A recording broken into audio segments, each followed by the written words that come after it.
A shakeup at the White House as President Trump is easing out his national security advisor, but the White House is still denying that Mike Waltz was fired. Doug Luzader from Fox joins us live from Washington, D.C. now. We have a lot to figure out this morning. Doug, do you think this decision is connected whatsoever to that controversy around the Signal chat in any way?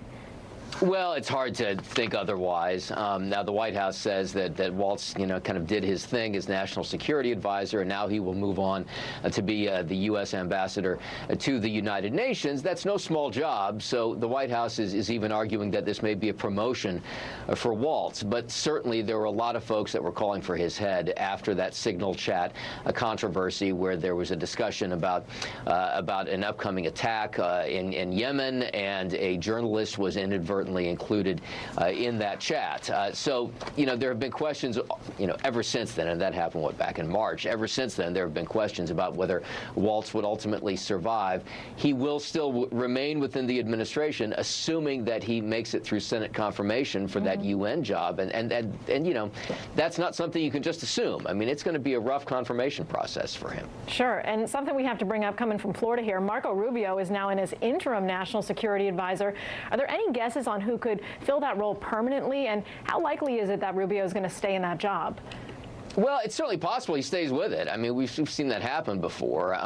Rubio's got a lot on his plate right now, and he's going to continue being Secretary of State as well as a few other functions. So he's got a lot on his plate. He clearly has the trust of the president, though. We just don't know anything beyond that in terms of whether there's going to be a permanent replacement for Waltz.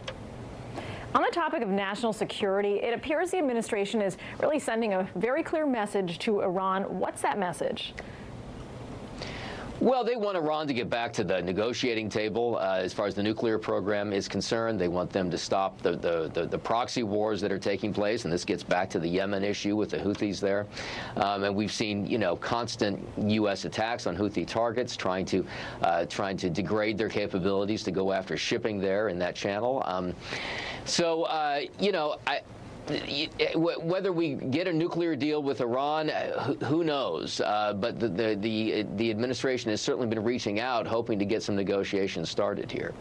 Doug, final question for you. Because of that UN ambassador now going to Waltz, what does this mean for Elise Stefanik, who has really promised that job?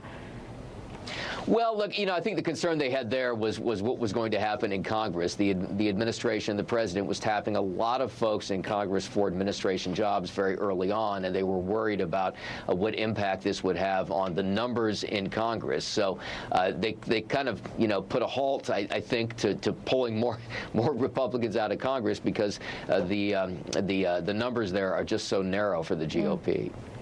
Doug Luzader from Fox, thanks for breaking it down for us, Doug. Appreciate it. Thank you.